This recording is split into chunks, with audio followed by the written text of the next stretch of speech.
Okay, so we are ready to begin here. Okay, so we're good morning, good afternoon, everybody. We're looking at the second part of our shir on kavod arav on and kavod chachamim, giving kavod to one's Rebbe and to chachamim.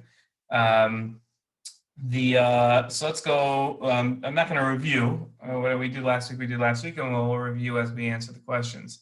But one thing I don't know if I raised it last week. We ended with this Ramban here in source number 22, and we talked about how the relationship between a Rebbe and a student. We talked about how the Rebbe should view the student as his own child, right? So the question is, though, that I have is, where does a Rebbe get the desire?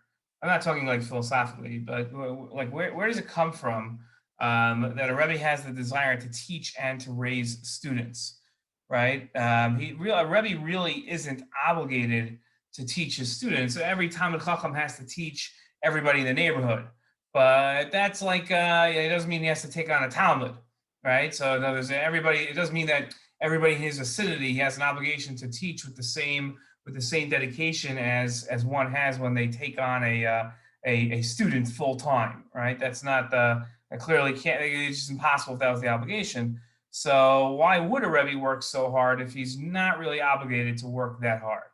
In other words, if a Rebbe really just has a small obligation to teach those around him, as a Shabbos afternoon each year, anybody who wants to come, they're invited to come. Right. So, or the parents in the community can say, listen, you're a scholar, we're not a scholar. Can you teach our children? Okay, so I'll give a class here or there to your children. A Talmud is much more than that. You don't see the obligation to have a Talmud like at that level. So, right, there's a difference between the Rebbe's obligation. So the question is, where does the Rebbe get the desire to have that relationship? Okay. So I don't think we had asked. I think a Rebbe one. Oh, are you looking for an answer or? No. It's just one more. Or that's going to come later. That's going to come later. Yeah, there's one more question we have. Okay.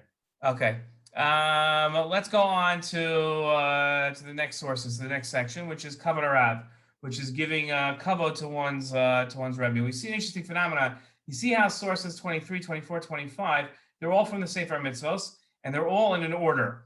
It's what's fascinating, right? You have three different mitzvahs. The 209th mitzvah is to give kavod to chachamim, okay? And he quotes the Chazal that says if like the same kavod that you give to Kadosh Baruch Hu, the same year you have to give to your Rebbe. And then you have the next mitzvah is honoring parents, and the next one is having awe or fear of one's parents, right? Yiras parent. Now, what's interesting is that in the Mishnah Torah, the Rambam doesn't have these in the same order, right? In the Mishnah Torah, he has honoring Rebbe in Hilchos Talmud Torah and the laws of studying Torah, and he has the laws of Kibbut Aveim. We'll see in a minute in what's called Hilchos Mamrin. So they're not together. In the Sefer HaMitzvos, when he lists the 613 mitzvos, he does put them in order, right? So on the one hand, there seems to be some sort of conceptual connection. On the other hand, in the realm of halacha, when he's not listing the mitzvos, he doesn't.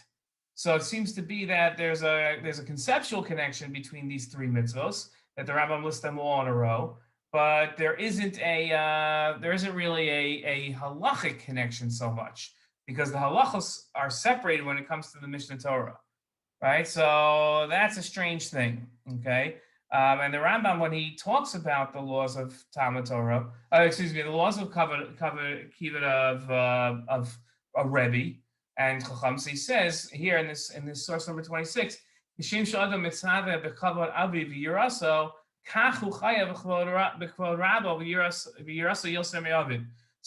as a person is obligated in the kavod of his father and his awe, so too he's obligated in the kavod of a Rebbe and the yira, more so than the father has to be for the Rebbe.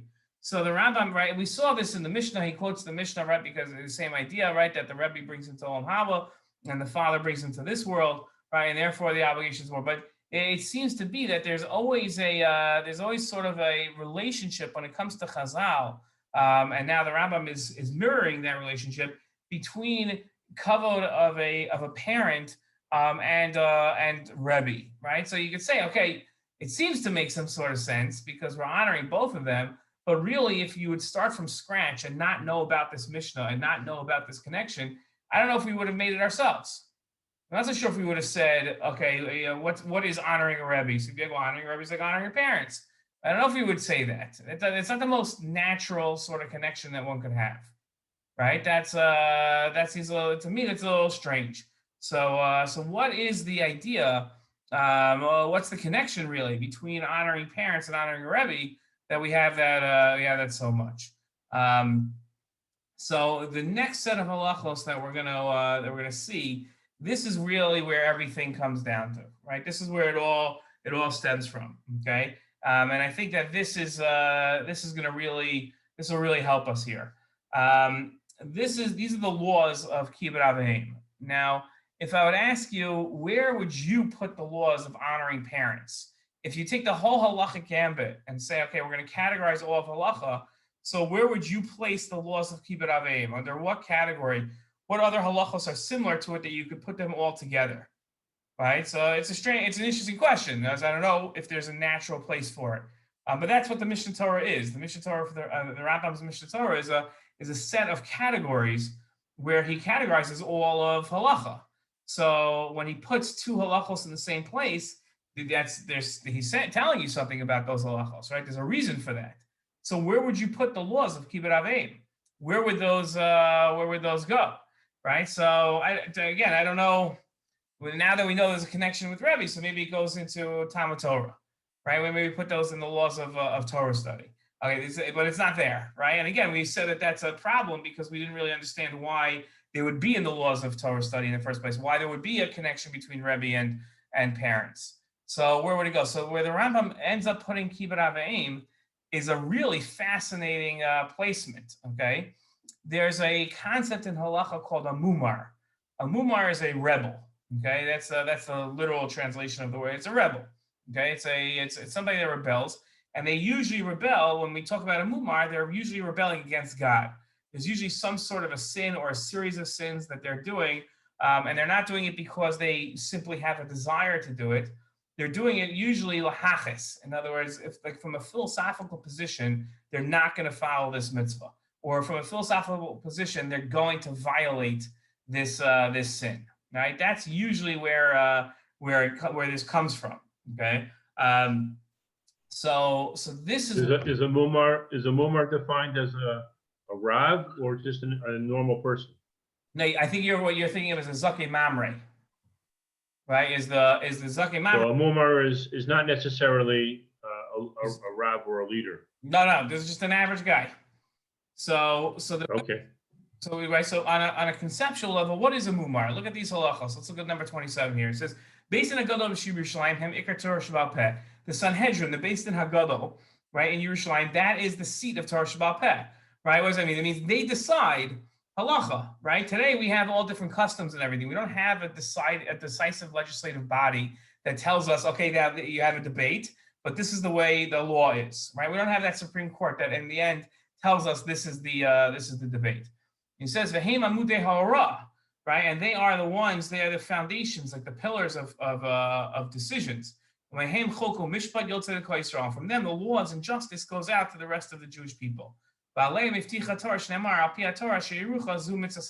have to follow their teachings. That's one of the 613 mitzvos. If you believe in Moshe's Torah, so you have to believe in their teachings, because Moshe is the one that told us that you have to listen to them. So if you say like, oh, I don't believe in the rabbinic laws, I only believe in the Torah laws, that doesn't make any sense, right? Because Moshe Rabbeinu told you to listen to this stuff, so you can't just listen to one of them and not the other. Okay, but let's say you do. So he says as follows: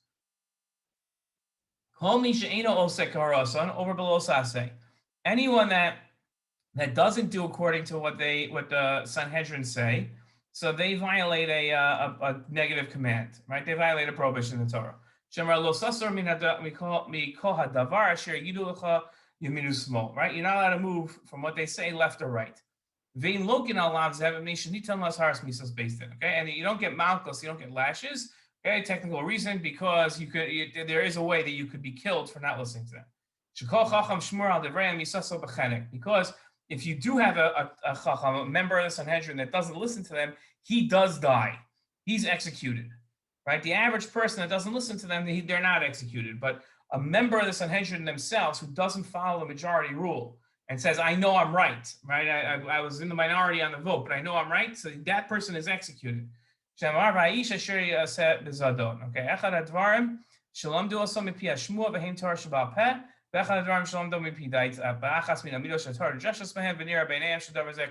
Doesn't make a difference if this is something that we say is a tradition all the way back from Moshe Rabbeinu, or this is something that they say by our study of the Torah, we see this is the halacha. No matter what, you have to follow. Even Torah, and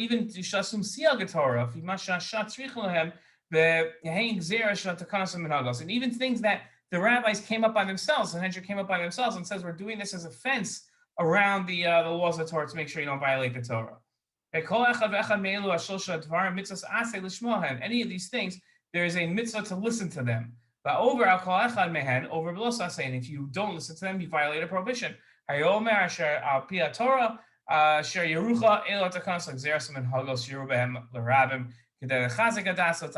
So these are all the laws that the rabbis come up with in order to strengthen the religion and the world. And then there's a category of things you have to listen to that the rabbis learn from the principles and the methods by which they were told to listen. Okay. Okay,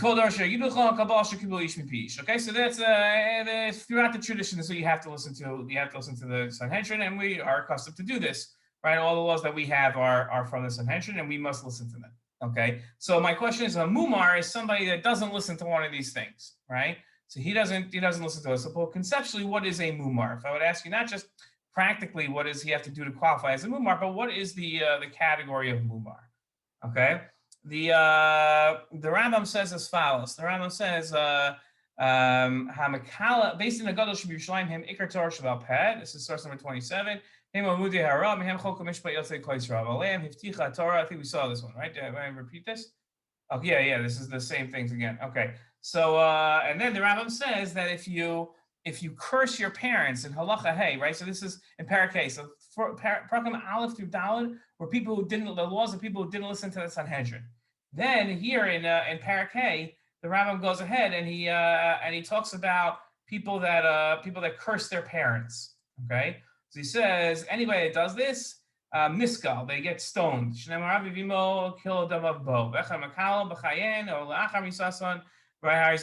make a difference if you do this when they're alive or after they die. Right? So okay, you need to warn them. Fine. Okay, so this is it comes up with two questions here. So when it comes to the kibbut aveim, if I would start off the laws of kibbut aveim, I would start them off by asking, how do you honor your parents? Right? The Rambam doesn't start off that way. He starts in the negative. If you curse your parents, this is going to be your punishment. In the sixth parak, then he's going to go ahead, right here, you can see in the sixth parak, he's going to go ahead and then talk about kibbut aveim, mitzvahs, I say, dola, right? That's a great mitzvah. That would have been a nice way to start. Right? That would have been okay. Okay, it's great. Thank you. I know it's a great mitzvah. Okay. And of course, I wouldn't violate it because now I know it's a great mitzvah. First, the Rambam tells me I'm going to be put to death if I violate it. Then he says, by the way, you should know it's a great mitzvah, and here's how you fulfill the mitzvah. There's a strange way of doing things. The Rambam doesn't do this always. He never does this. Right? So this is an odd way of doing things. And then we have to ask, why are the mitzvahs of kibbut aveim, the halachos of kibbut aveim, why is that included in Hilchos Mamre? Right? That's a strange thing. I mean, we talk about a difficulty in understanding the connection between a Rebbe and parents. How about between the Mumar listening to the Sanhedrin and the child listening to his parents? That's a very strange thing. Okay, so those are. Oh, I just lost my mouse. Okay, so those are the questions that we have here. Okay, so let's review the questions that we have. and then we'll use these next sources to answer them. So we've got 9 questions. Okay, so we have a good amount of questions. The first question we have is, how can a person show kavod after the death of a parent or a Rebbe? Right? These are from last week, right? What is the nature of respecting parents after death? What is that? Okay. Then we saw that in one Gemara in Moed Katan, the Gemara seemed to place a father, mother, and Rebbe on the same level, right? As it pertains to kriah, to tearing. But as it pertains to tearing, right, the garment on the outside, fathers and mothers and nassi on one level, and Rebbe and everybody else is on a different level, right? So the Gemara seem to contradict each other, right? So we want to know, how do we solve that contradiction? Okay, so we need to one puts parents at the same level, or Rebbe at the same level as parents, and one excludes them and puts them with the rest of people that have passed away. And along the same way, we see that the Rambam and the Ramban disagree as to whether one tears kriah for a Rebbe, right? The Rambam says you do tear kriah for a Rebbe, and the Ramban says that it's unnecessary. Okay, then we saw the strange formulation, Harini Kaparat Mishkavo, right? That when I mention my Rebbe's name, so I have to say, and my parents when they pass away, right? So I have to say, okay, sorry for that. Give me 1 second. Let me